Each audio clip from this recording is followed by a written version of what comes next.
Hello, everyone, and welcome to the Wrestling Experience. My name is Earl, and tonight we're going to talk about SummerSlam. It is a SummerSlam weekend, and boy, the weather in the Northeast is wreaking havoc on everything we know about SummerSlam. I'm going to talk about that in a minute. Also, we're going to talk about wrestling news. I've got a couple of stories for you.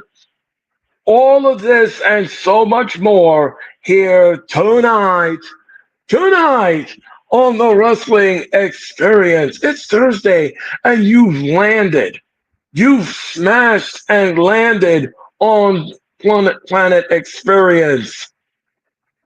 Don't forget to hit the like button and of course you subscribe. And of course you share because it's Thursday.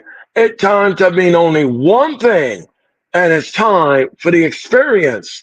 It's time, folks, for the wrestling experience.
All right, folks, welcome back to the experience.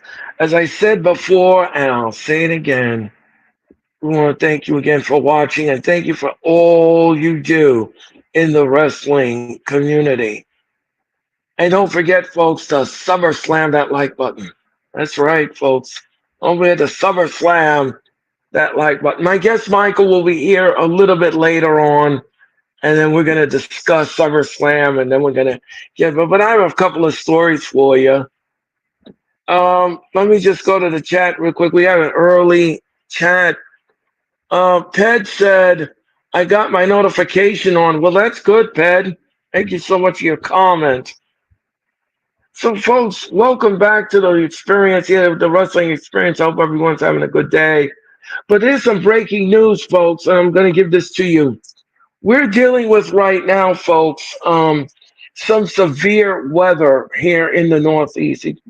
The severe thunderstorms and heavy downpours of rain have marched through the New York, New Jersey area, so much so that it has delayed construction on WWE's SummerSlam. Crews were working inside MetLife Stadium today when an impending storm was heading over the stadium. The construction crew has been told to get out of the floor area where they were working. So construction has been halted inside MetLife Stadium because of the severe weather that the WWE is dealing with, and so is all of us are dealing with. There's also some travel problems. There's some delays, cancellations on flights. So WWE is all out of sorts right now when it comes to trying to get into the New York tri-state area. But WWE has rest assured all fans that this Sunday and Saturday you will get WrestleMania. I mean, you will get SummerSlam, and it will be live on Peacock, pay-per-view, home cable, home and satellite providers. A 3-hour conversation about SummerSlam will take place on Peacock. That is the kickoff to SummerSlam, and then at 6 o'clock. At 6 o'clock, we go live across the world on Peacock, pay-per-view, cable, and home and satellite providers. So right now, construction is delayed at MetLife Stadium at this point because of the severity of the weather. and the danger of lightning and everything else working on the arena floor would not be a good idea. So they told the crews to get off the field, get off the floor area, and get in, dine, and shelter in place. And that's exactly what the workers have done here. Um, so that is the story about SummerSlam and construction. Also, I have some news on Cardi B. Cardi B is not expected for 2 nights for SummerSlam.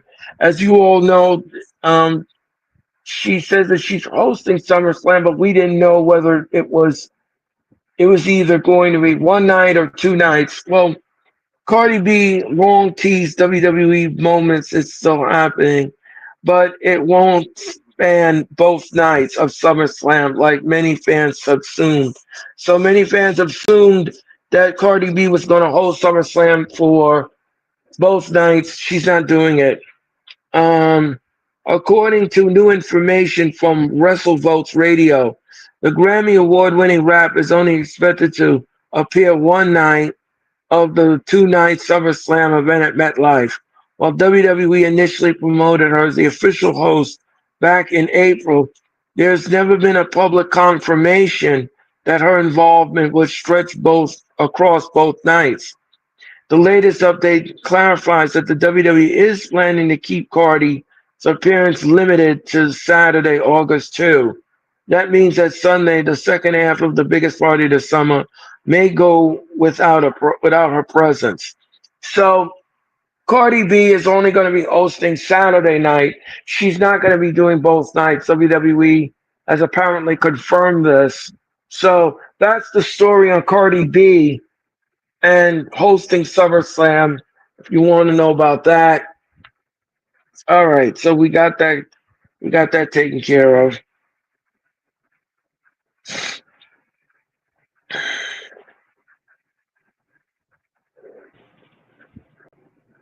And let's talk about this next story. We're going to talk about Travis Scott. Travis Scott has been removed from WWE 2K25 after a fallout with WWE per Wrestling Observer. He was originally set to appear in the DLC pack, but the backstage frustrations over his lack of commitment and poor wrestling training led to the pull led to pull the plug being pulled. So apparently, when they were trying to work with Travis, he was uncooperative. That is exactly what the article is saying here. That Travis was uncooperative in getting involved with WWE. So, despite early appearance at Raw in the Elimination Chamber and WrestleMania 41, WWE replaced him with El Grande Americano and Aleister Black. Tensions are high. Drew McIntyre even called him a piece of S on on, on Impulsive. So Travis Scott and WWE are no longer a partnership.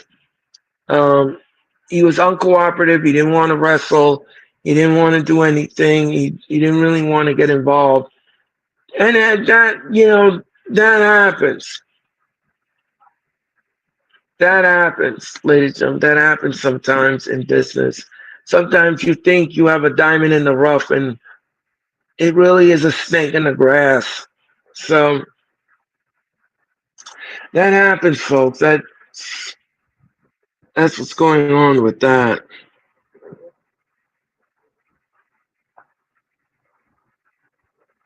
So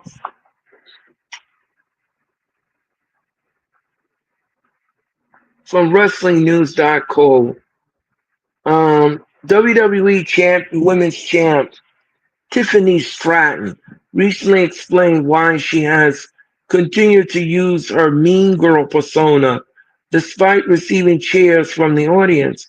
On Busted Open Radio, Stratton stated that the cheers she receives in Australia were transformative moments.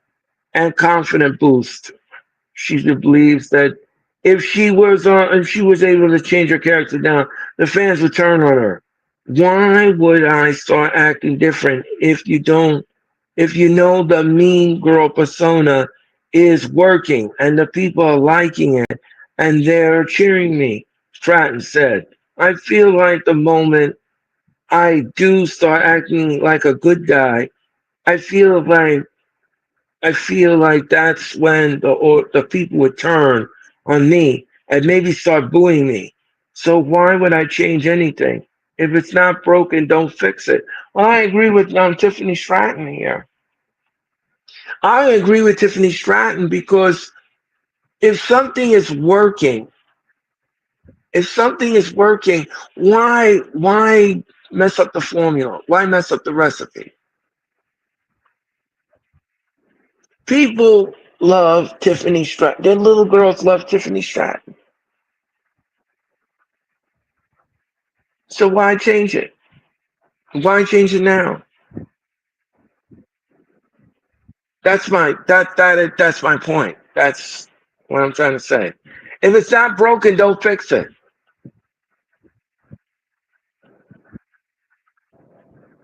All right. That's the story on Tiffany Stratton.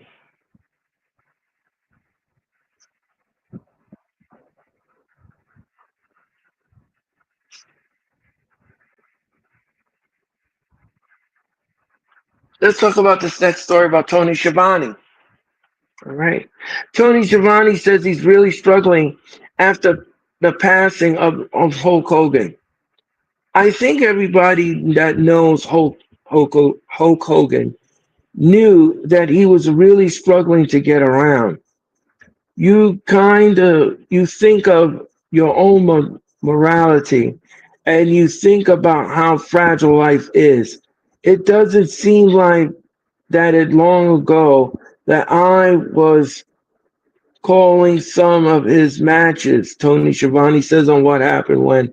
Yeah, um, everyone is dealing with Hulk Hogan and the struggle to come to grips with the fact that Hogan's gone. And it's a shock to the system. And this was a shock to the system by um, with Tony Schiavone. So,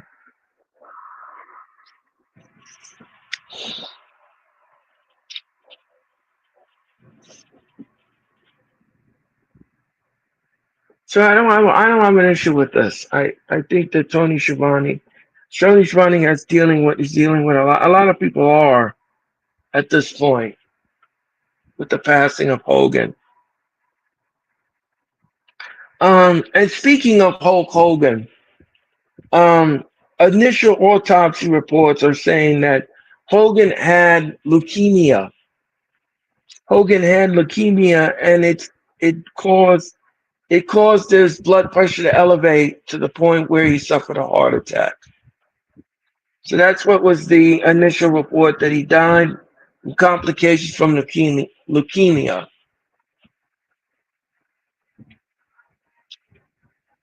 And I that's that's a bummer.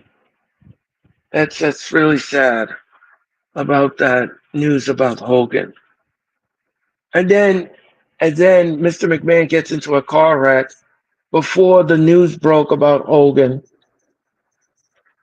I had thought initially that he got into the accident because he was informed about Hogan's death and he wasn't in the right frame of mind and he crashed his car.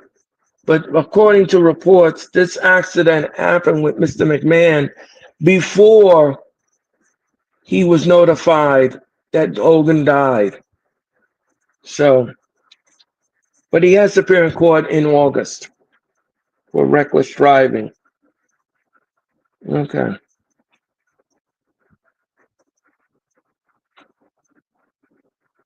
So that's the story. Those are all the stories that I have for you right now. But I'm going to get more into wrestling news because we're going to give it to you tonight.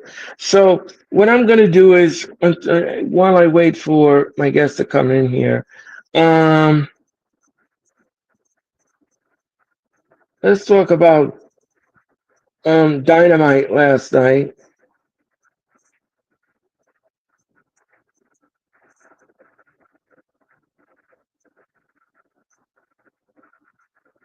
All right, so let's talk about Dynamite. Um, I thought AEW Dynamite was solid. It was a solid show. I'm not going to jump up and down and say it was the greatest thing on the planet. But it was a decent show nonetheless. It was a decent show, and I I had a fun with it. I want to thank you all for watching last night. I want to thank you all for the likes and the subscriptions and everything else. You all are absolutely fabulous. I cannot do this without you all. You know that already. I've said that 10 times over. So, wrestling fans are the best. And we're all going to come together this weekend for SummerSlam, and it's going to be great. I'm going to do the predictions a little later on, but I can't wait. I cannot wait for this weekend. I think it's going to be a fun-filled weekend, despite the weather. But boy, oh boy, are we getting a great weekend ahead. Both days of SummerSlam, it's going to be in the 80s and abundance of sunshine, low humidity. And you can get no better weather than that. We just had a little hiccup today with the weather and the rain and everything else. And tomorrow it's supposed to rain in the morning again. It's supposed to get rain again. I don't know what they're gonna do at the outside countdown show for SummerSlam in Newark. They were supposed to be outdoors for that, but I don't know if construction has begun yet on the set leading up to tomorrow night's kickoff show. But we're gonna have to see what happens with that.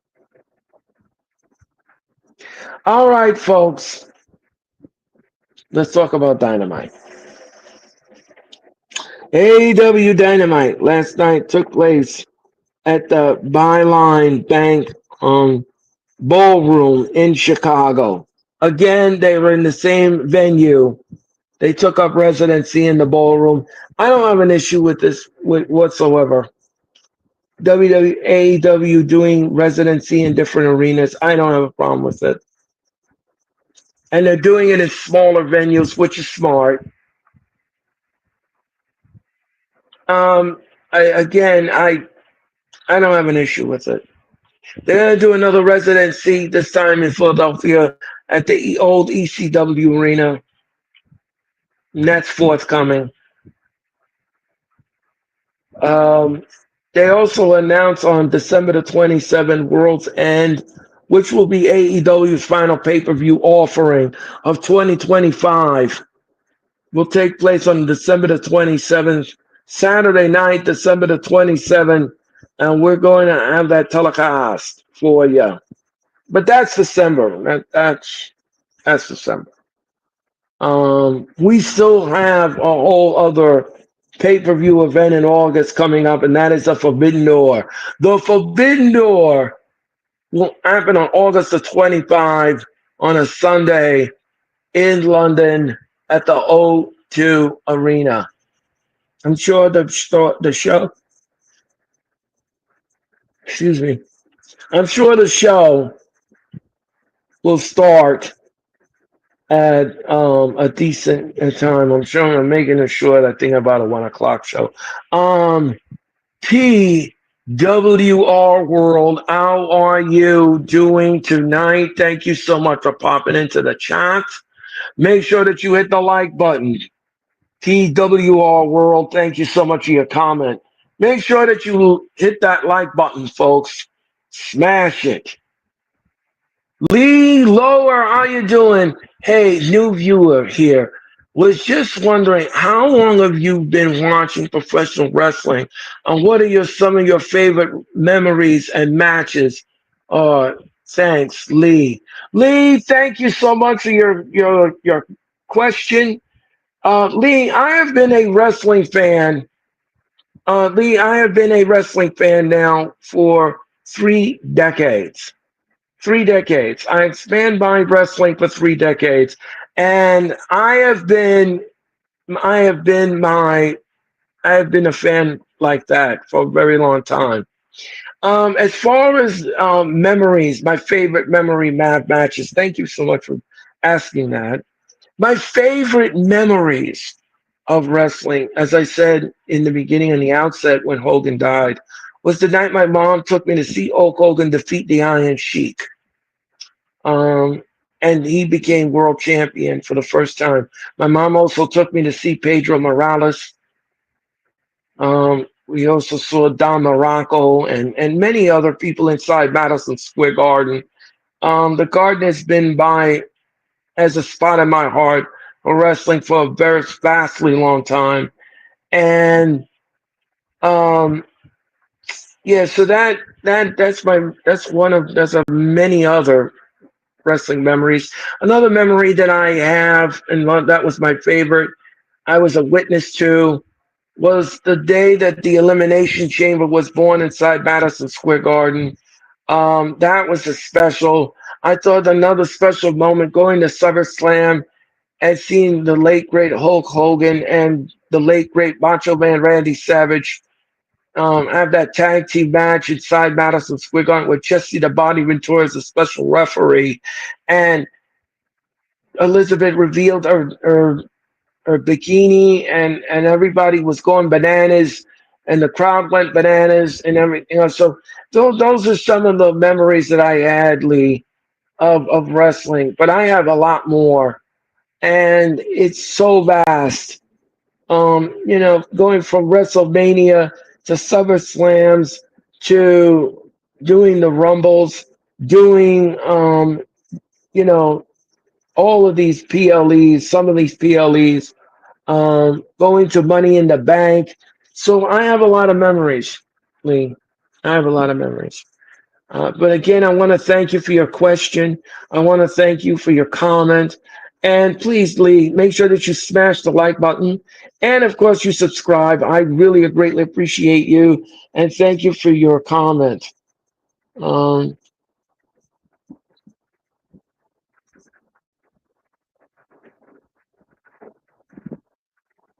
yeah, I've been watching wrestling, Lee, for, like I said, Lee, I've been watching wrestling for a very long time since I was a little tyke. And now I've blossomed, and now I got the wrestling experience. And Lee, like I said, if you want to watch all of my content, you can go on my YouTube channel, Lee, and you could be part of it all. Rewind, relive, and replay. Don't forget to hit the like button.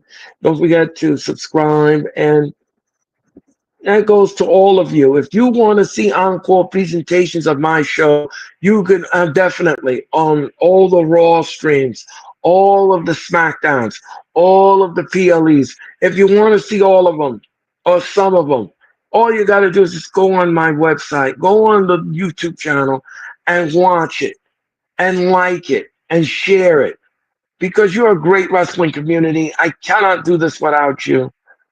Um, so I can't do this without you. I really cannot. And we are going to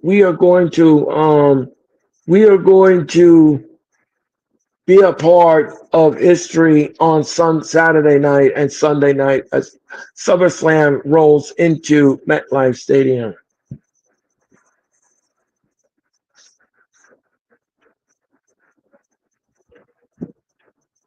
So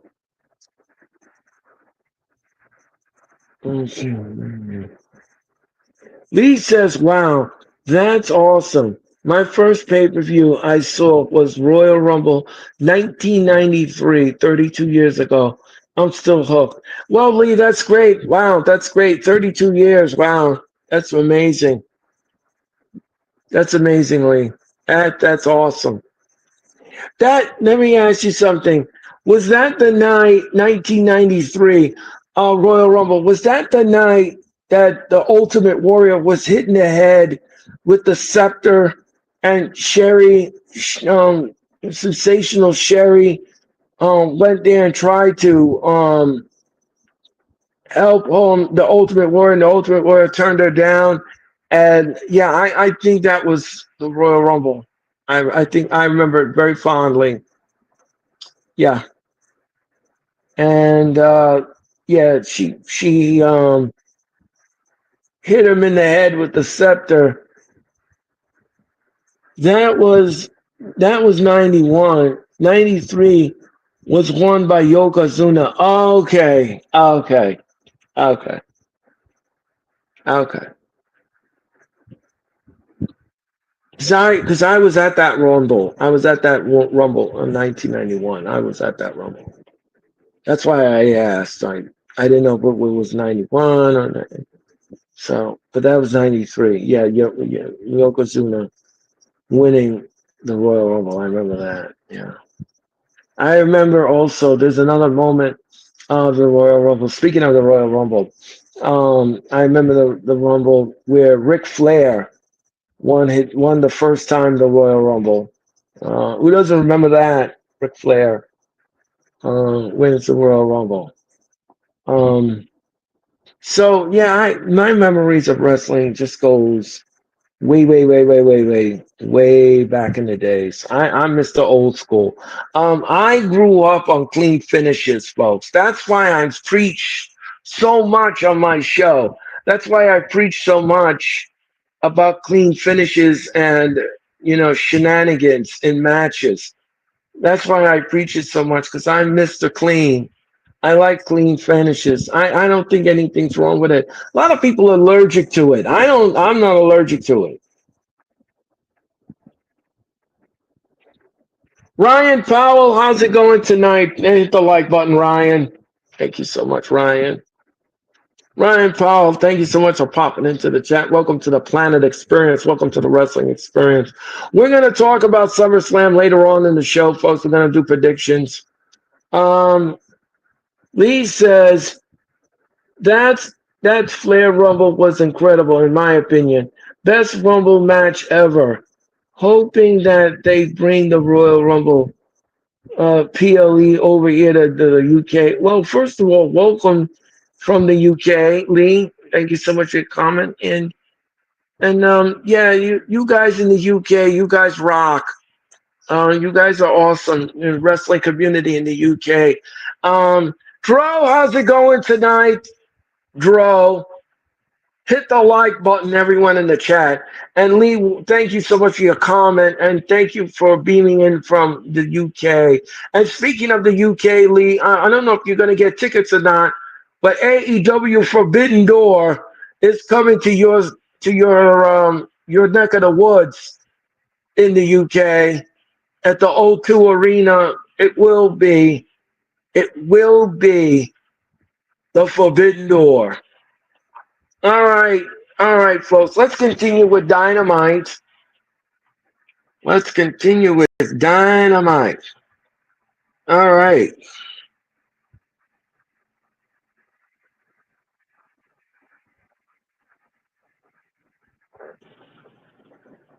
Let's talk about the first match on the docket last night. The Young Bucks takes on the Outrunners. I thought the match was fine. The match was all right for what it was. The match was fine. The match was fine. It was good. I like the way I like the way the Bucks names were put on the screen. Local talent. Tony Khan he's punishing the young Bucks. I love it. Um, would love to get tickets, but the venue is 8 hours away from me. Oh, that's far. Mm. That's a bummer. That's a bummer, Lee. Well, maybe someday the WWE will come into your area and do a show and put on a great show. It may not be a PLE, but it could be a live event. Maybe. I don't know. But so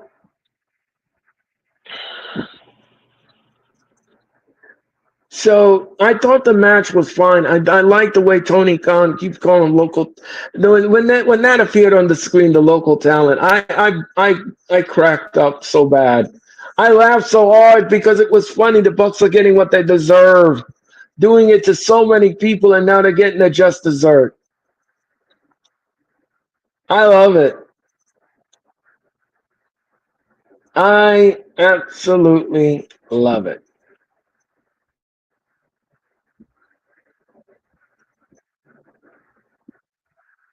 So, um, so anyway, folks, like I said, the match was fine. The match was all right. Would I want to see it again? No. I don't want to see this again. No, that's fine. The Bucks advance in the tournament, and on an entertainment level, I'll give the match a 7. I'll give the match a 7 because of the match was fine for what it was. I thought it was a decent tag team match. I had no problems with it whatsoever. None whatsoever. There was a little shenanigans going on, but other than that, the match was fine for what it was. All right. So that was the first match. All right. Hangman Adam Page took on John Moxley for the AEW title. The match was marred with shenanigans. I knew it was going to happen. I knew that it was going to be marred with shenanigans. Referee gets hit in the face when Hangman's foot, he goes down and out. We have no referee. Who should appear? The Death Riders. And they come and they try to have Marina Shafir, recruit Marina Shafir to help John win the belt by smacking him upside the head, whacking him right in the face, square in the face with the title belt. Paul Turner comes to, and we get a 2 count. But what was joyous to me to see was Moxley getting the buckshot lariat and he getting pinned in the match. So far, Hangman is 2-0 against Moxley. He made Moxley tap to become champion, and now he pinned him. I again, like I said, I don't want to see this anymore. I think we should move on in the program.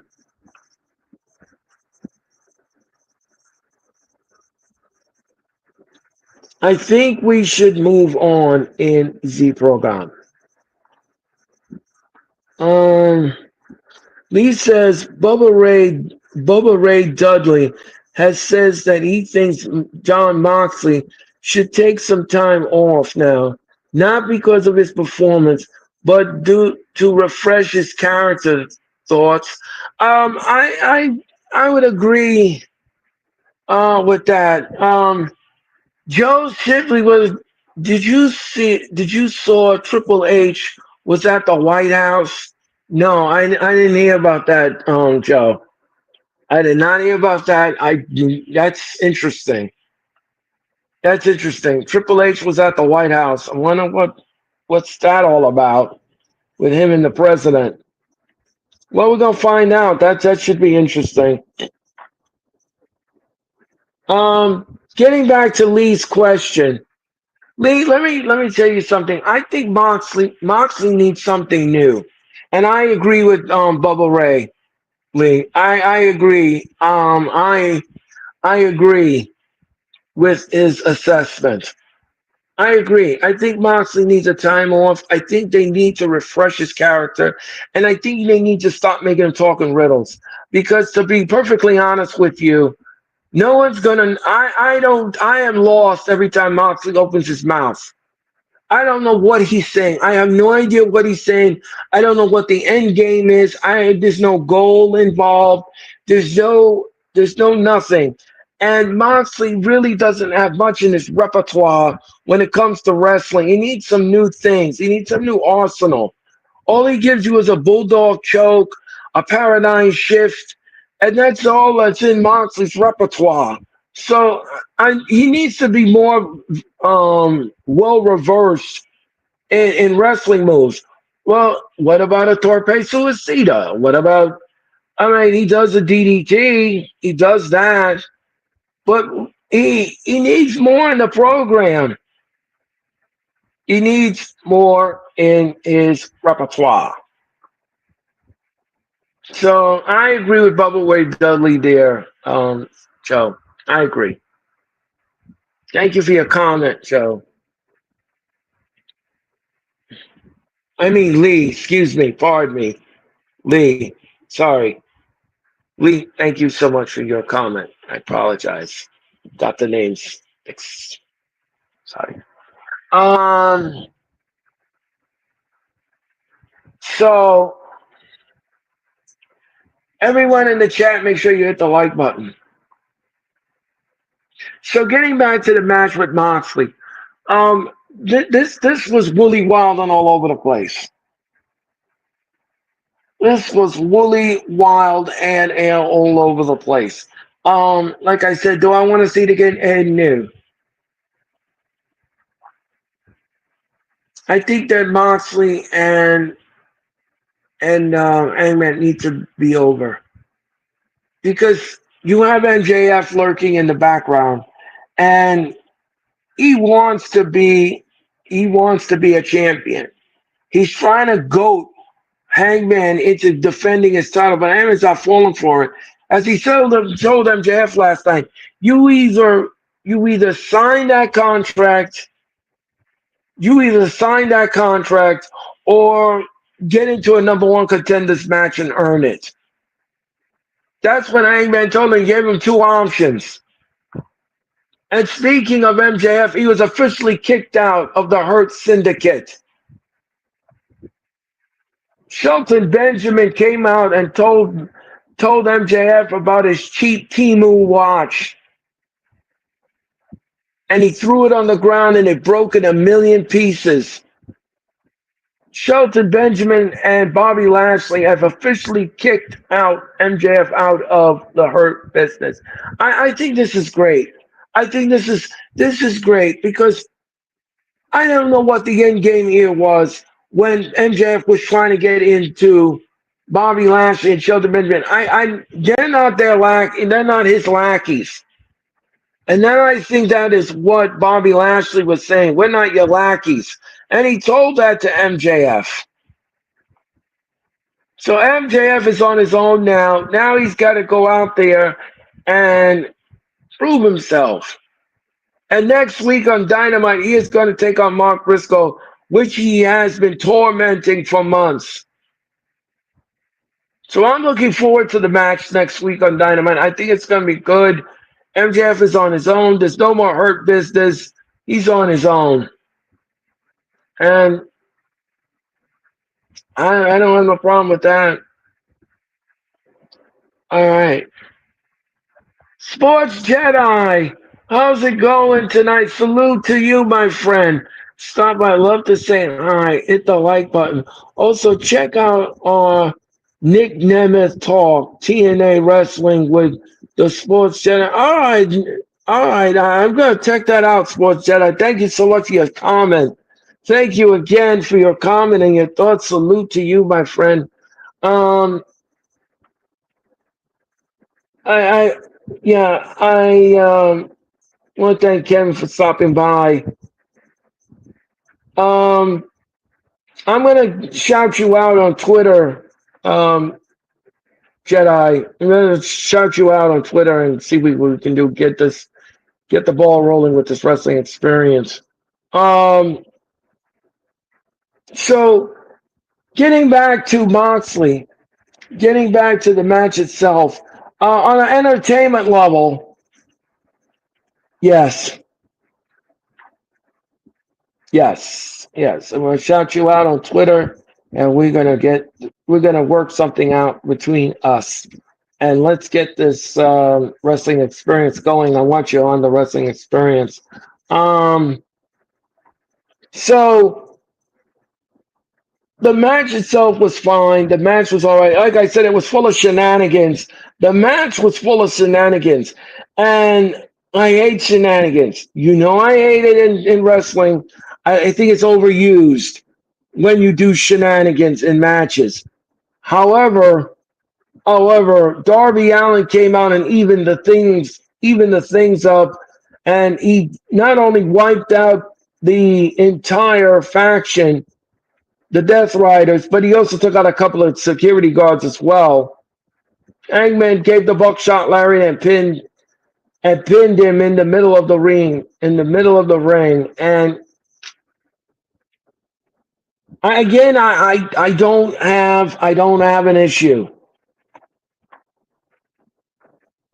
on the entertainment level. I'm going to give this match an 8. The match gets an 8. The match gets an 8. I don't have an issue with it whatsoever. I did have a slight issue with the shenanigans in the match because the Death Rise was supposed to be barred. Because the referee goes down, now everybody's going to come out and try to point up. No. So that was the story. That was the story on that match. All right.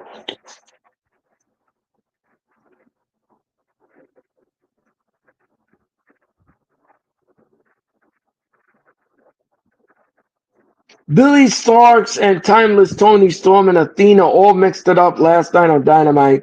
Timeless Tony Storm and Alex Windsor took on Athena and Billy Starks. I had no issues with this match whatsoever either. I thought the match was fine. Um, they they showed athleticism in the match. The ladies did. Tony Storm is a hoot when she's in the ring. She really can wrestle, but she's also entertaining at the same time. She reminds me of a female version of Orange Cassidy. That's what Tony Storm reminds her when she's in the ring. She reminds me of a female version of Orange Cassidy. Very highly entertaining. Not a dull moment with her in the ring. Dude, Tony Storm is something else when she's in the ring. But she can wrestle. And she can become a Hellcat when she wants to. And she will do anything to keep her title, which she did at All in Texas when she defeated Mercedes Moné. Um, Lee says, do you think AEW will finally give Darby Allin the world title by the end of 2026? I could see that, Lee. I mean, I could see that. He's such a loyalist to AEW. I don't know what Tony Khan is thinking, to be honest with you, when he looks at Darby Allin. But Darby Allin takes some nasty hellacious bumps when he's in the ring. He is a demolition derby, Darby Allin. He will go out there, that scrappy little kid. He'll go out there and he will take some bumps. I mean, if you've never seen any matches Darby Allin has done in AEW, go back and watch it in the archive. Look it up on YouTube. Watch those matches because, well, boy, those men, some of his opponents, and what they have done to Darby Allin. I mean, when that man gets old, man, he's gonna feel all that and then some. So I'm not sure, Lee. I'm not sure, Lee, what Tony Khan is thinking, but I could see next year in 2026. I could see at the end of the year Darby Allin getting his just deserved and getting that world title.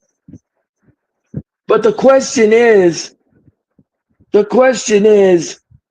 is he ready for that kind of spotlight? That's a good question. That's what the inquiring minds want to know.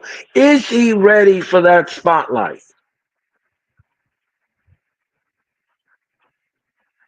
Joe Ripley says Sting was such a badass. He certainly was, Joe. He was a badass. I would agree with that. I love me some. Let me tell you something. If you are not a fan of Sting, then why are you not a wrestler? I've said that millions of times. If you're not a fan of Sting, why are you a wrestling fan? Because the man, before Sting retired, The man get out there and he act like he was 22. He took bumps like nobody's business and sold it well. Sting went out there and did his thing in front of the audience. I was even amazed at some of the things Sting did in the AEW.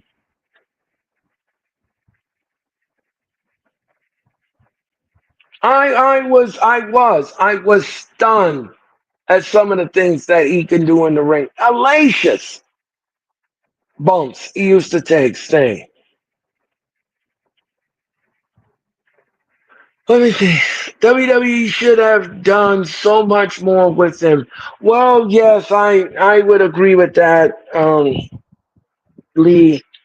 I would agree with that, Lee. Except Sting was injured. Sting got hurt in the WWE when he did his WWE run. He was hurt, and the WWE had no alternative but to, unfortunately, let Sting go. And Lee says, love him and Sting as a tag. Yes, Darby Allin and Sting. Yes, Lee, I agree with your assessment. They were a good tag team. And the night Sting retired, it was an emotional night. It was his final performance at Revolution, and that was probably one of the best things I've seen in a vastly long time. Sting retired on his own terms and his own way, and that was fitting to win the tag team belts and retire them and vacated them when Sting won the tag team. But I mean, it was good. It was great. It was great. Lee says having him lose in his first match at Mania to Triple H was crazy. Yeah, I get that too. I thought that was a shocking thing to see Triple H go over. But I believe at that time Triple H was in that faction called the Authority, and like John Mellencamp always says, authority always wins. So that's what happened there. So,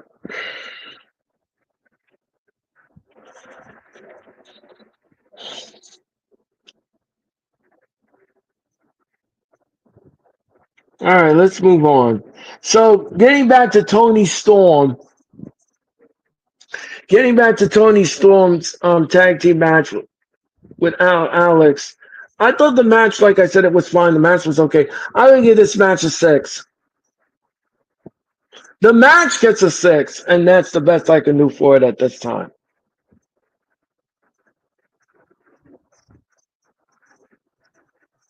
All right.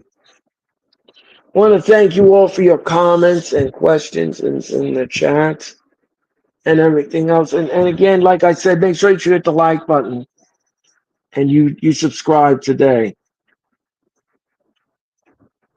All right, Ricochet took on Mark Briscoe. Ricochet took on Mark Briscoe last night on Dynamite, and it was okay. Match was okay. Match was fine. Mark Briscoe finally got the monkey off his back and got the victory over Mr. Ricochet in the match, even despite the Gates of Agony interfering on multiple occasions in the match. Um, when the smoke was cleared, Mark Briscoe's hand was raised in victory, but then all of a sudden he gets on the microphone, he calls out MJF. MJF comes out, kicks him in the coconuts, leaves him laying, and now we have a match next Wednesday night on Dynamite. It's MJF taking on Mark Briscoe. Not sure what he has up his sleeves, MJF, but we'll see. We will see. All right. All right. So let's move on.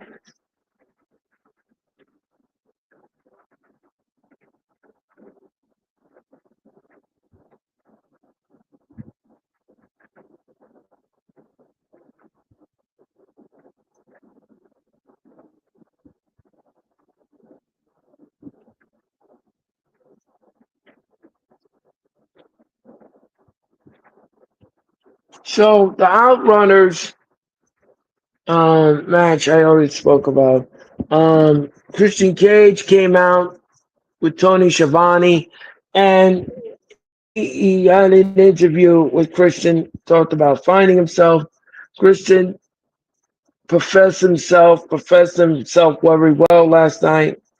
Typical Christian talk. Nothing new, nothing exciting, except for when he got up to the ramp.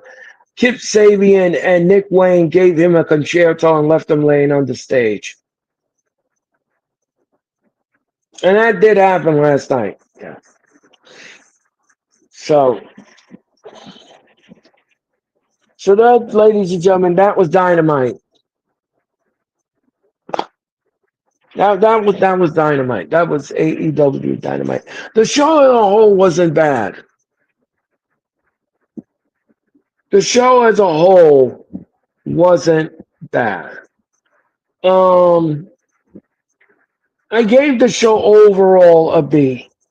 I gave the show a solid B, and that is what I have to do here.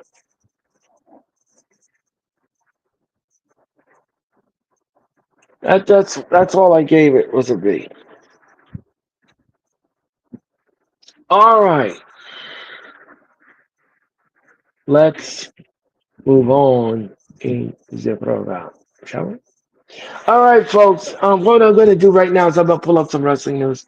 Michael should be here a little bit after 8, a little bit before then. I'm not sure when he's going to pop in, but he'll be here. He'll be here for um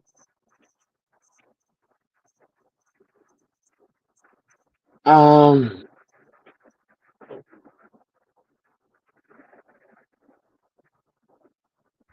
Let me just pull this up.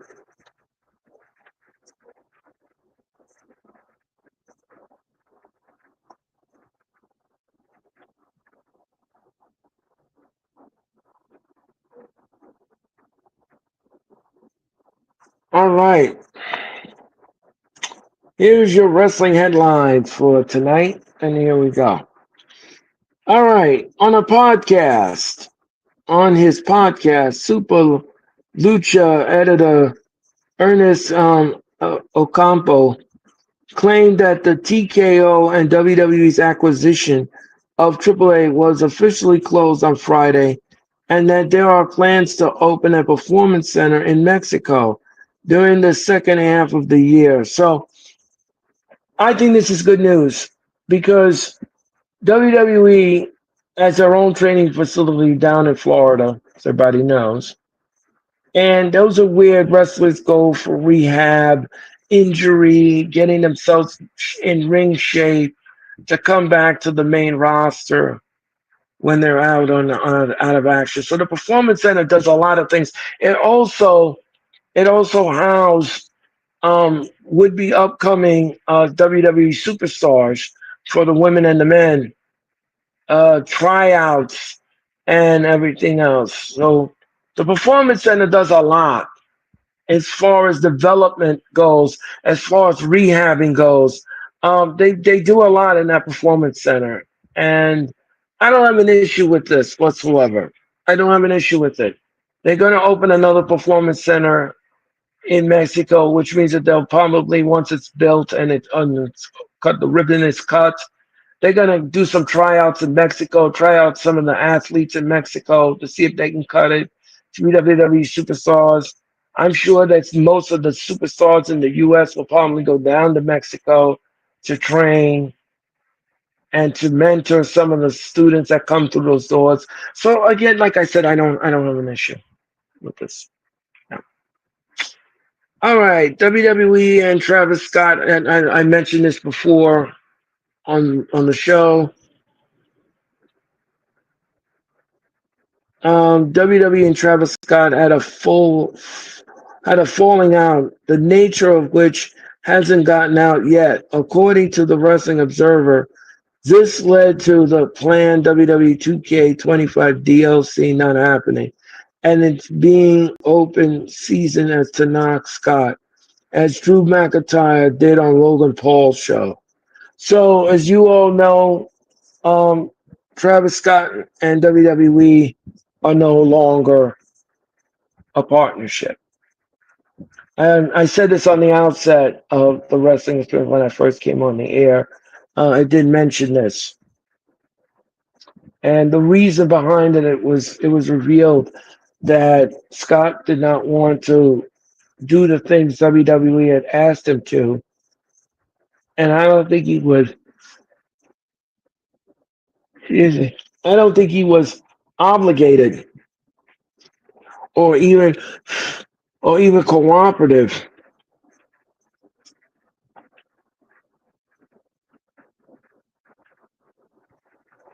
Okay, here's the story about Mr. McMahon.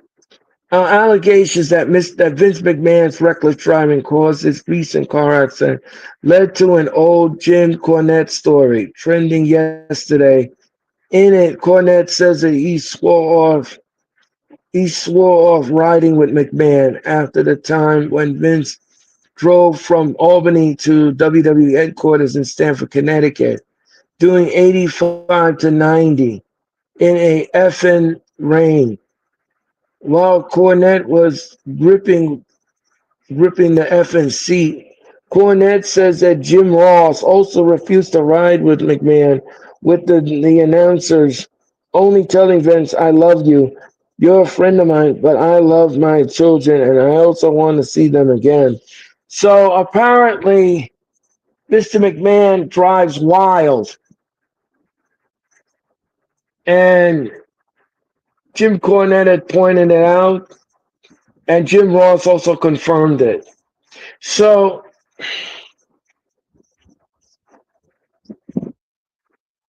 Lee says never got the Travis Scott and WWE relationship. To be honest, no, I never got it either, Lee. I never got it.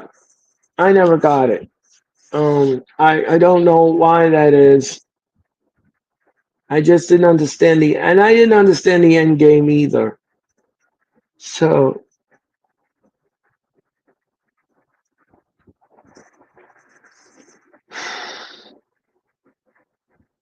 so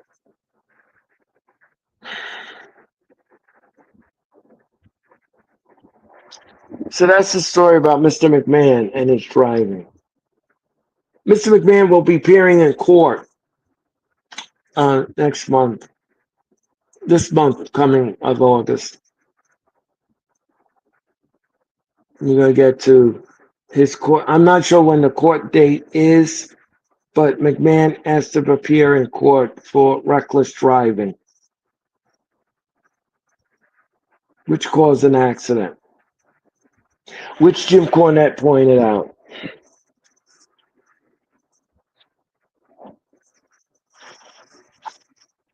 All right.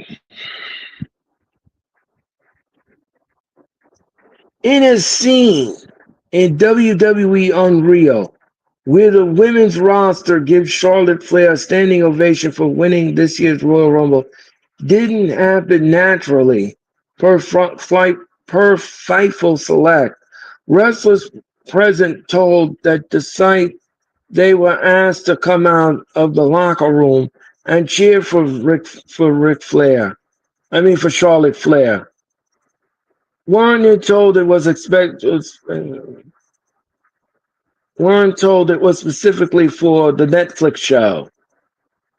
So apparently, in a clip scene when WWE Unreal, the women's roster gave Charlotte Flair a standing ovation for winning this year's Royal Rumble. But it didn't happen naturally. WWE told everyone, the females in the locker room, to come out and show respect to Charlotte Flair. So, in other words, the cheering and the clapping was forced. So everything that they did there was fake, is what you're trying to tell me. All right.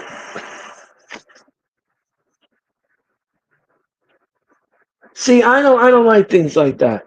If you had a sense of accomplishment, and I'm going to say this to everyone, if you had a sense of accomplishment and You had a lot of people in your corner cheering you on to achieve the goal that you wanted to achieve, only to have it being forced and be scripted for an upcoming docu-series.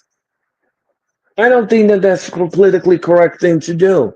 I think everyone should have looked at their monitors and saw that Charlotte Flair won the Royal Rumble and gave her a standing O.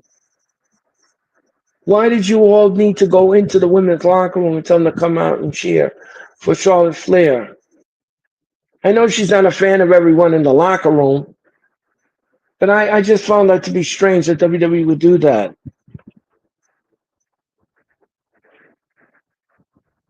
All right. All right. While acknowledging Karrion Kross and Scarlett's spot on the card, they're getting new merch. Recently would seem to indicate WWE has or is planning to re-sign them. Fightful Select says that they have spoken to numerous talent in wrestling who were told by Cross that he and his wife deal is up in August, and they still haven't have been approached, and no one, and the new ones as of last week. So Karrion Cross's um, time in WWE may be over if they don't get a deal done.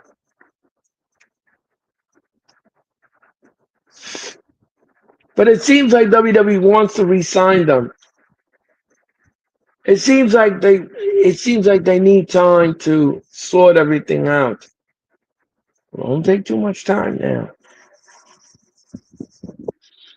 All right. Brooke Hogan responded to people criticizing her for not attending one of WWE's show opening tributes to her late father. On her Instagram stories, Hogan's daughter wrote that WWE did not extend an invite to her for SmackDown, Raw, and NXT. Now, I don't understand that why.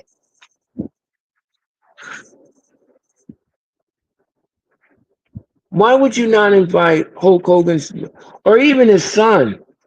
Why wouldn't you invite Hogan's children to the tribute?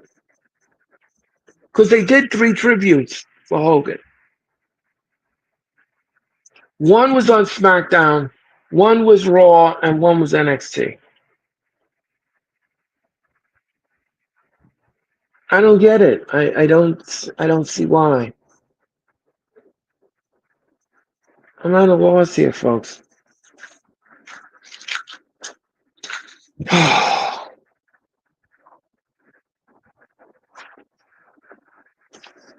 All right, in an interview with Ariel Awani, Josh Barnett says that he and Goldberg had an agreement to face each other at Bloodsport Bushido in Japan last summer, but Goldberg is a very important man with a lot of obligations and contract and stuff, so unfortunately we couldn't make it happen. All right. All right. Lee says Nick Hogan was at the Raw tribute. Oh, okay.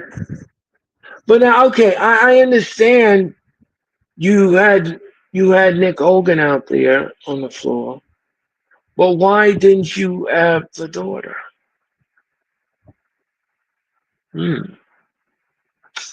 Inquiring minds want to know about that one. But folks, that was the wrestling news. And thank you, Lee, again for your comment. That, folks, was the wrestling news. All right, folks. We're gonna get the SummerSlam predictions on the way in just a moment. So, with that in mind, folks, I'm gonna just take a little pause. I'm gonna take a little pause here, and I will be right back with the SummerSlam prediction show. We're gonna do predictions, folks, for SummerSlam. and I cannot wait for it. All right, we'll be back with more in just. We'll be back at the wrestling experience. So grab a stack and come on back. I'll be back in just a nanosecond, a couple of seconds for the wrestling experience.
All right, folks, we're back with the wrestling news and the wrestling experience.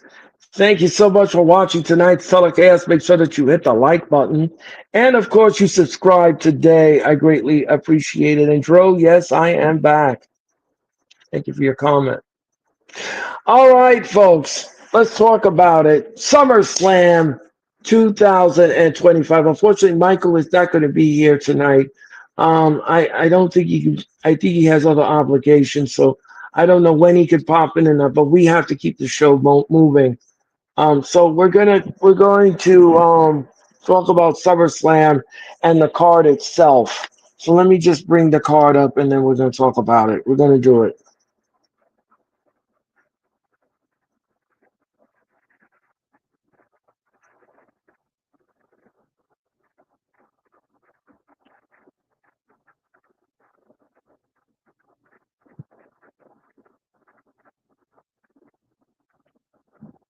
But before we do that,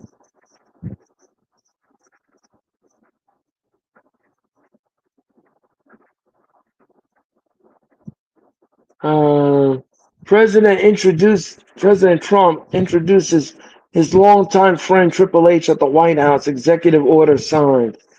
It's getting harder and harder to separate WWE Triple H Levesque from politics these days. I remember back in February when Triple H was sitting behind Linda McMahon during her Senate confirmation hearings, as she was asked about the ring. She was asked about the ring boy sex abuse scandal that just that just started the cabinet confirmation hearing contended for the current Trump administration. A few months later, Triple H was taking pictures with a vaccine skeptical Robert F. Kennedy Jr. We live in one of those dumbest times. Of course, RFK Jr. also happens to be the Secretary of Health and Human Services. Fast forward to today, the President Trump introduced his friend for a long time, Triple H, at the White House during an executive order signing. 14-time WWE World Champion, and he's a man who you're not going to mess around with. even Bryson said, I think I'll take a pass at him. Right, you're going to take, and he's another one that's been my friend for a long time. He's really So, amazing out there. Triple H. Triple H. He's a strong guy, and it's good to have him. We felt very strongly about this. It's a great honor to have you. so Triple H being introduced here, and the president signed an executive order that will expand the Council on Sports Fitness and Nutrition and revive the president's fitness test. So that's why Triple H was at the White House today. That's why Triple H was at the White House today. Um, Lee says, I just want to thank you for keeping me entertained tonight. It's 1:15 here in the morning. How are you? 1:15 here now, and I have worked in the morning, so need to get some sleep. But thanks again and enjoy SummerSlam. Thank you very much, Lee, for that comment. And you get some rest. Yeah, it's 1:15 in the UK, but here in the Northeast, it's 8:15 here in New York City. And again, Lee, thank you so much for popping into the chat, and I greatly appreciate you. And like I said, everyone, again, from the UK, from all over, the wrestling experience is here for you. So thanks again, Lee, for your comment and popping in, and I hope you get a lot of rest and you enjoy SummerSlam too. We're all going to enjoy SummerSlam. I just dropped the link. Okay, Joe Shipley says, I just dropped the thank you very much, Joe, for doing that like. Thank you for doing that like. I like when you all do that. Thank you so much. All right, folks.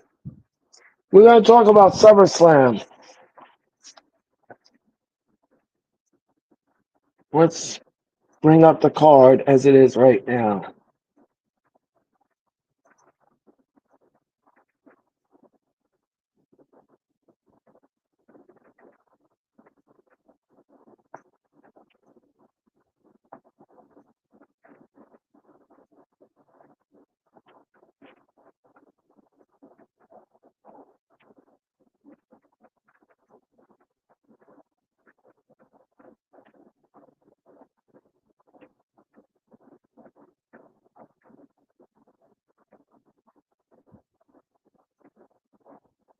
All right. So in total, folks, we have 12 matches to talk about. 12 exploding matches for you. And these matches are broken up into two nights, just like they do WrestleMania. WrestleMania goes up to about 13 to 14 matches broken up into two nights. And this SummerSlam has 12 matches. All right. So let's talk about night number one. All right. Let's see. Randy Orton and Jelly Roll will take on Drew McIntyre and Logan Paul. The build is not there. The build is not there, folks. The build for this match is not there. It's non-existent. Um, will the match be entertaining? I hope so. But Jelly Roll can't wrestle. He's not a wrestler. So he's very limited at what he's going to do in that ring. And I don't know what's going to happen in this match, but I know McIntyre had visa issues. He's back in the United States now. So that means he can wrestle at SummerSlam. And he will be the partner of Logan Paul. Um, I'm not expecting too much from this match. I really am not expecting much from this match. If you want me to be honest with you.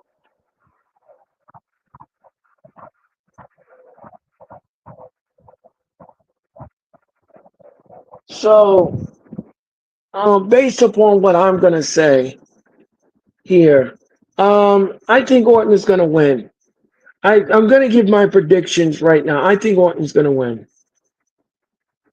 I think Orton and Jelly Roll are gonna defeat McIntyre and Logan Paul at SummerSlam. I don't. I think. I think they're going to get their moment in the sun, and I think they will. So I have Jelly Roll and Orton over McIntyre and Mr. Logan Paul. All right, so that's one match. Let's continue.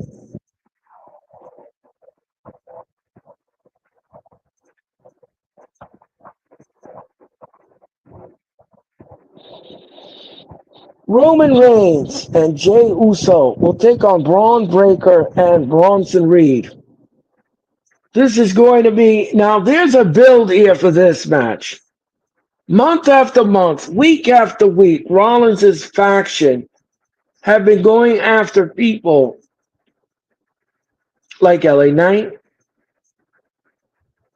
They've been targeting LA Knight and others, Penta, and so many others. And then this match has to come to fruition. I'm going to tell you this much, folks. This match is going to be good for what it is. Will that? Well, but here's the thing, though, where everybody's on the lips of they talking about. They said Rollins is going to show up. Rollins is going to rear his ugly head at SummerSlam and pay dividends. I don't know about that, folks. That's a bit of a stretch.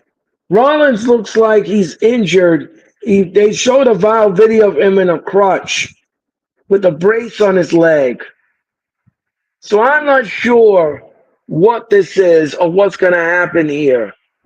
But I'm kind of conflicted here with this tag match.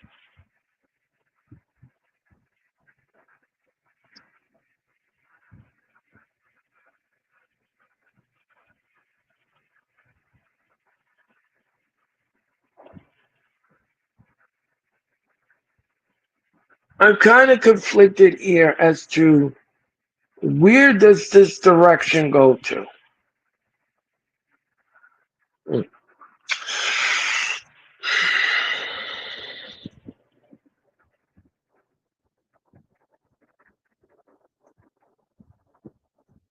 I don't know if Rollins is going to get involved in SummerSlam. I don't know about that.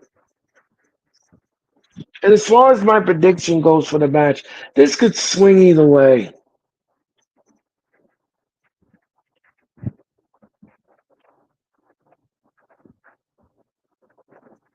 I mean, we could get Bronson Reed pinning Jey Uso, or Braun Breaker pinning Roman Reigns. If you all saw Raw, if you saw Raw last Monday night's go home show, Braun Breaker and Bronson Reed really um destroyed Roman Reigns and Jey Uso in the match. But now the question is, are they going to be 100%? Because from Monday through now, I don't know if they're going to be 100%.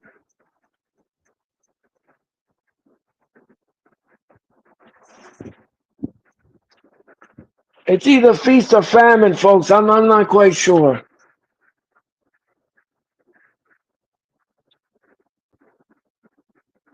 It's kind of hard to predict this match.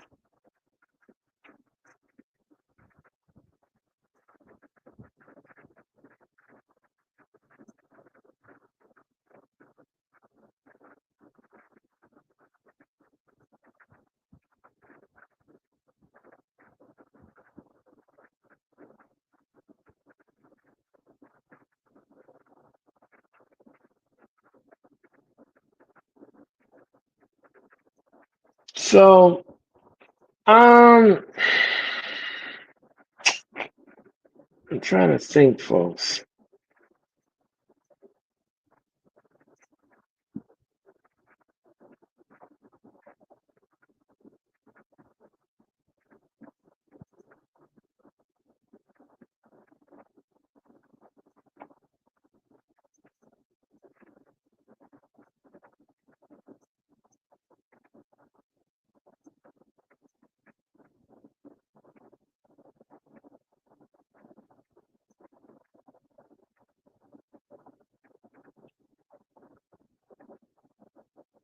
Um, I'm still thinking.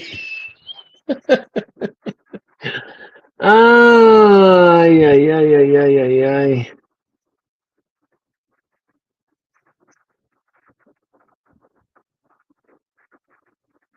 So, all right. In this match, I'm going to give a prediction. I'm sorry. I was just trying to wrap my head around this match. I'm going to give it to Roman Reigns and Jey Uso. Roman Reigns and Jey Uso will win this tag team match. Okay, there's my answer. Here's your answer.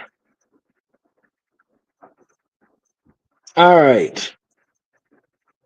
The WWE Women's Tag Team Championships are up for grabs. Judgment Day, Raquel Rodriguez and Roxanne Perez will take on Alexa Bliss and Charlotte Flair for the tag team titles at SummerSlam.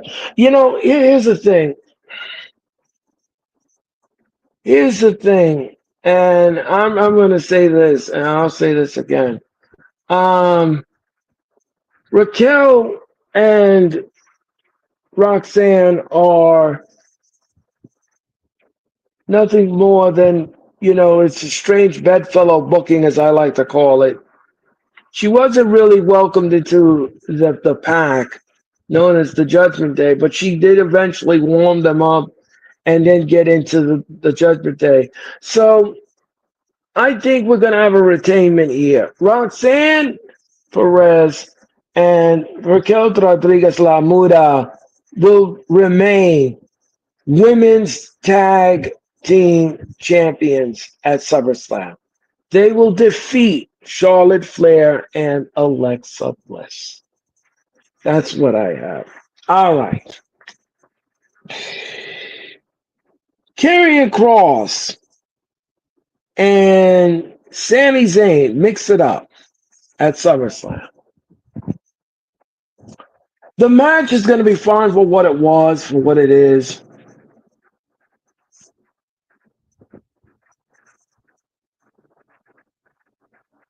Um, do I want to see it again? No. Um, who do I think is going to go over in this match? Well, Zayn already won over Karrion Kross the first time they met.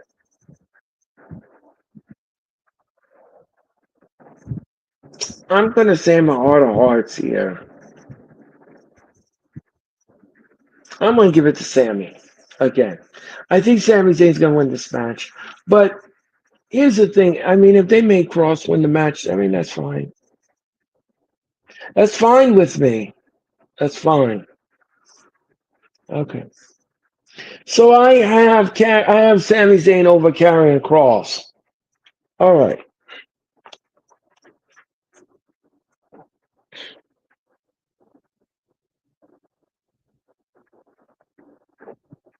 Tiffany Stratton will take on Jade Cargill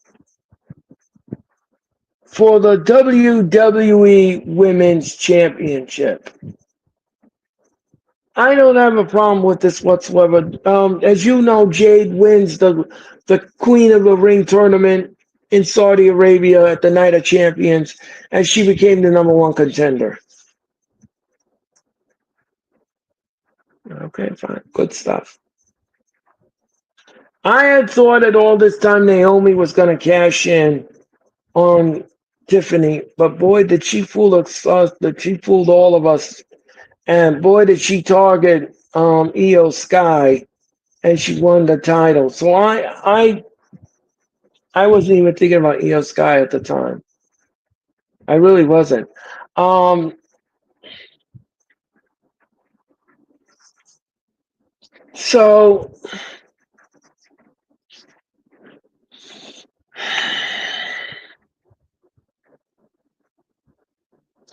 all right. So in this match, who's gonna win? I think it'll still be Tiffy time. I think Tiffany Stratton remains your WWE Women's Champion.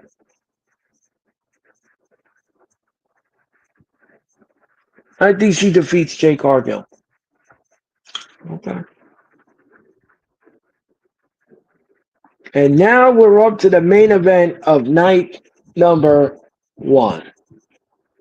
And that is Gunther taking on CM Punk. There's not much of a build here either. There's no build. Punk won the gauntlet match and became the number one contender for Gunther's title at SummerSlam. That's pretty much it. I mean, the both of them have a lot of interactions with one another. So I think Gunther retains. Gunther retains over CM Punk. He's gonna put CM Punk down for the count. All right. All right, folks. That was night number one. Okay. We're going to move on, folks, to night number two. Becky Lynch. Becky Lynch and Laura Valkyria will mix it up for the Intercontinental Championship. All right, folks. All right. All right. Um, there's a step in this match. I'm going to take you back to Monday Night Raw. There's been a stipulation in this match. Okay, here's the stipulation. If Becky Lynch retains the title against Lyra Valkyria, Lyra Valkyria cannot ask for another title shot as long as Becky is the champion. Okay. Um, Lyra Valkyria came back with a counter of her own.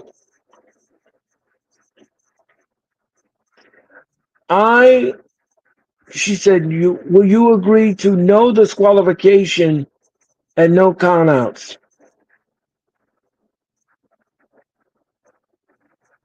So Becky Lynch reluctantly said, yeah, I'll agree to it. So Becky in a low voice said, yeah, she agreed to it. So the match is official. So there must be a winner here in this match. There's no countouts, there's no disqualifications. So she went after in the match. Okay. I think these two ladies brought out the best in one another. If you want me to be perfectly honest with you. But Becky Lynch is going to retain here. I don't see them playing hot potato with the women's. Well, they could. I forgot who I was dealing with. I'm dealing with WWE. That's what I forgot. In my infinite wisdom,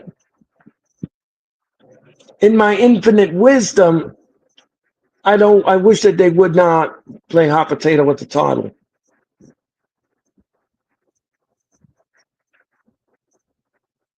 But it looks like they are.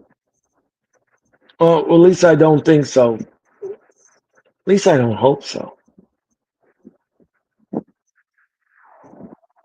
So my prediction here is I think Becky Lynch retains. Becky Lynch retains the women's intercontinental champion. Okay.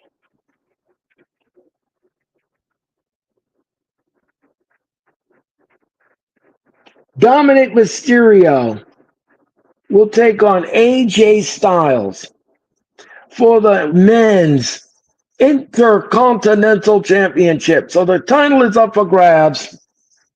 AJ has been salivating this match.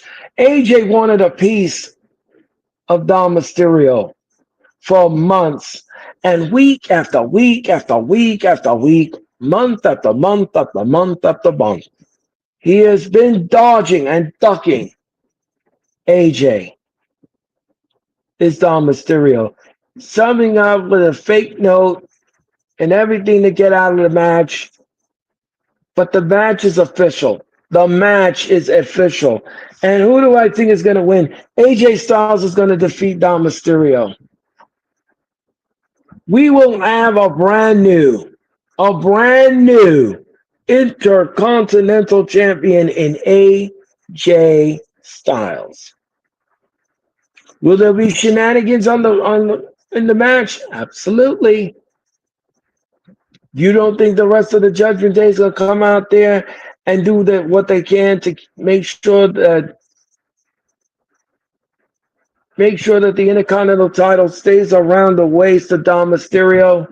Absolutely. But I think when the smoke is cleared, I think AJ Styles is gonna win this match. I just I don't know. I just have a feeling that that's the road they want to travel on. All right. This is going to be historic, folks. The WWE Tag Team Champions, the Wyatt Six versus DIY versus the Street Profits versus Fraxium versus Motor City Machine Guns versus Andrade and Rey Phoenix in a first ever six-man tag team title TLC match. This is a first in WWE history. Never before have they done a TLC with six different individuals in the match. But this is what you're gonna get. So this match, the tag team belts are gonna be suspended above. Well, there is no ceiling at MetLife. There's no ceiling. It's just not. But the WWE will create their own ceiling, and the belts are gonna get hung over the ring. The belts will be swinging like a chandelier, and both men, or all of them. Now, from what I understand, and I think this is how it should work. I'm not sure about this, but I'm sure we're going to get some clarification on Friday on SmackDown, which I will be in Newark, by the way. Hope to see you in Newark. And this is this match is a lot of intrigue to it. Well, because first of all, the Wyatt Six are making their debut on a PLE. That's one thing. DIY has been there, done that. Street Profits are also been there, done that. Fraxium, that's a possibility. And Motor City Machine Guns, that's a possibility. Ray Phoenix and Andrade, I don't see them winning the match. But my dark horse here is Fraxium, Motor City Machine Guns. And of course, yeah, Motor City Machine Guns and Fraxium. They have, they've already been, well, let me take that back. Motor City Machine Guns have already been tag team champions. So Fraxium is the only person I could see in the dark horse in the match. But I think the Wyatt Six are going to retain. I think the Wyatt Six are going to retain in this TLC match. I think they're going to retain. There's no way that they just won the title. You're going to strip them and give it to somebody else? No. I think this match is going to push the Wyatt Six to their limit. But in the end, when the smoke is cleared, they're going to pull down those belts and they're going to remain your tag team champions. I just think I think that's exactly what they should do here with this. But it's going to be woolly wild and all over the place because they're going to use tables. Of course, because it's a TLC match and ladders and chairs. And Nick Aldis booked this match. Nick Aldis booked this match, and I can't wait for it. It's historic. It's never been done before, and I like it. It's very innovative. All right, so that's it. Solo Sokoa and Jacob Fatu for the United States Championship match. This is going to be in a cage. All right, folks. If you don't think that this match is going to be marred with shenanigans, I got another coming to you. This match is going to be full of shenanigans. This match is going to be so chaotic and so out of control. It's not even going to be funny. And a cage and these with these two locked in here. I don't know what's going to happen in this match, folks, but somebody is getting their butt whooped in this cage. Because this cage is unrelenting and it doesn't care about your feelings. This cage is designed to hurt you and hurt you bad.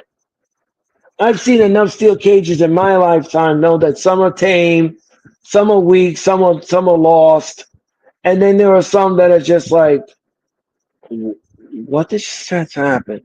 So that's that's that's it.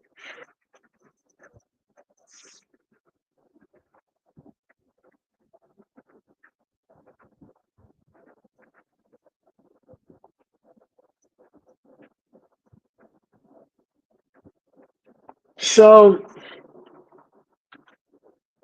that's the end of that. But I think the Wyatt Six retain here. They're gonna push the Wyatt Six to the limit, but they're gonna retain. Wyatt Six win the six-pack challenge TLC match, first ever. Wyatt Six debuting at SummerSlam. There's no reason why that they cannot get their hand raised in victory, and as they remain your WWE SmackDown Tag Team Champions. Okay, so I have the Wyatt Six retaining. Solo Sokoa and Jacob Fatu in a cage match. I'm kind of conflicted with this. I've gone back and forth about this. I've waffled this. Solo retains. Solo retains thanks to some shenanigans from his faction. So he's going to retain.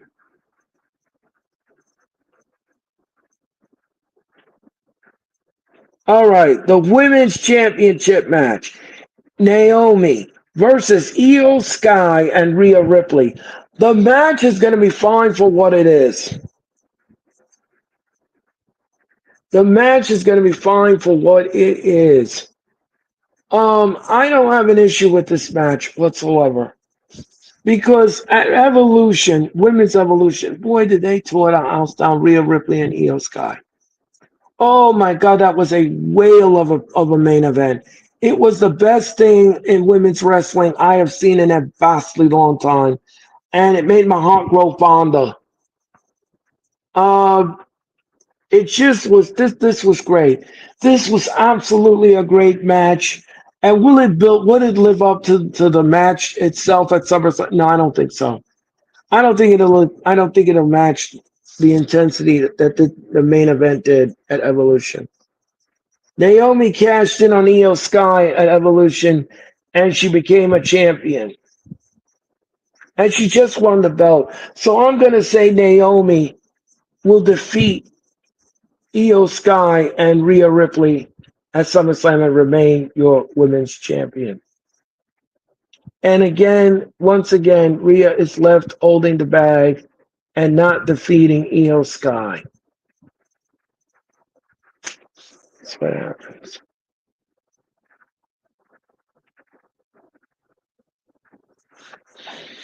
All right. I think we're almost done.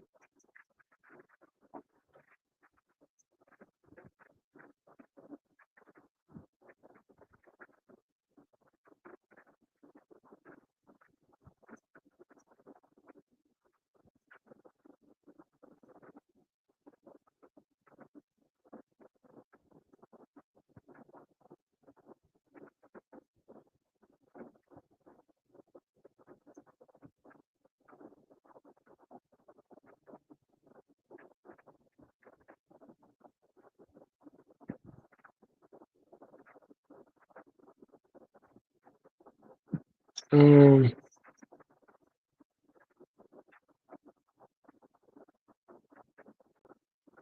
yeah, we got one. Yeah. Okay, folks, we're up to the main event. We are up to the main event of night number 2. And that is John Cena versus Cody Rhodes in a street fight for the undisputed WWE Championship. I'm going to tell you something, folks. Before we wrap it up here, I'm going to tell you something, folks. You know, I've been a wrestling fan now for 3 decades, and I'm going to tell you something. If you would have told me that Cena would have become would become champion again, we're getting a 2 night SummerSlam, and we're getting a 6-pack challenge in a TLC match for the tag team titles. I would have thought that you were nuts. I would have thought that you were bananas. That's never going to happen in our lifetime. Well, it's going to happen this Saturday and Sunday. And I'm here for it. I'm all here for it. All right, folks. I've been thinking about this match. I have been waffling and waffling and waffling and waffling back and forth, like a pendulum. And I'm not quite sure which wind in the way, which wind in the way do I twist.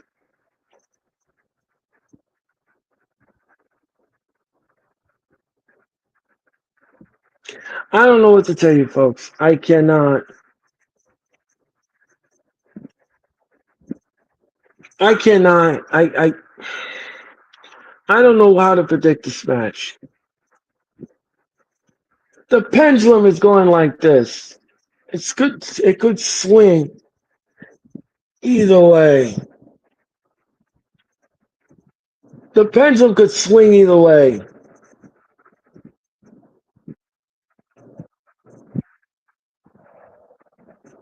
So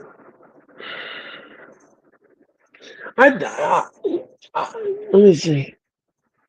Dro, do you think someone will return at SummerSlam?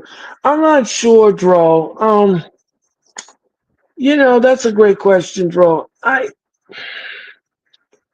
could see, well, everybody's a rumor that AJ Lee is going to return.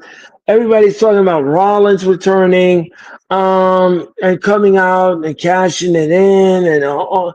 So I'm not sure who's going to return. I'm not sure what kind of bag of goodies Triple H has for everyone who's coming out in the curtain. He's very tight-lipped about it, so I'm not quite sure what's going to happen here, but I have a feeling that SummerSlam 2025 is going to be an event that we will never forget. Our first time ever having 2 nights of SummerSlam, and I don't think anyone's going to forget it. I don't think we'll ever forget the the first week in August when we had SummerSlam. And don't forget, Minneapolis, Minnesota will get SummerSlam next year. So Minnesota gets SummerSlam next year, but we get it first. So we're the first ones to get it. And this is going to be an epic SummerSlam, to say none the least. I'm looking forward to some good wrestling, good matches. And those are my predictions, folks. Those are my predictions. So Cena retains. I have Cena retain here at SummerSlam. I was waffling back and forth. I was trying to think. I don't think they want Cody Rhodes to recapture that title. I think Cena is on a heel run, a heel turn run, and I think they want that to continue. So I'm going to say that Cena retains over Cody Rhodes. All right, folks. So that, ladies and gentlemen, was SummerSlam predictions. Those are your SummerSlam predictions. And like I said before, I hope you all will enjoy the weekend. I'm going to be live. I'm going to be in the house tomorrow night for SmackDown, tomorrow night for SummerSlam night number 1, and night number 2. And then On Monday, I will attend Monday Night Raw. It's going to be in a massive weekend of wrestling, and I hope I'm here for it, and I hope you are here for it, and enjoy the show. Enjoy the show. Enjoy SummerSlam 2025. So, folks, that's going to do it. That is going to wrap it up for the wrestling experience. I want to thank Dro. I want to thank Lee. I want to thank Joe. I want to thank everyone that was in the chat tonight. And you all were brilliant. Thank you for your questions, your comments, your thoughts on the show and everything else. And again, folks, I am going to be on a brief SummerSlam weekend hiatus. I will be back live, not this Monday, but the following Monday, a week from Monday. I will be live again with Monday Night Raw.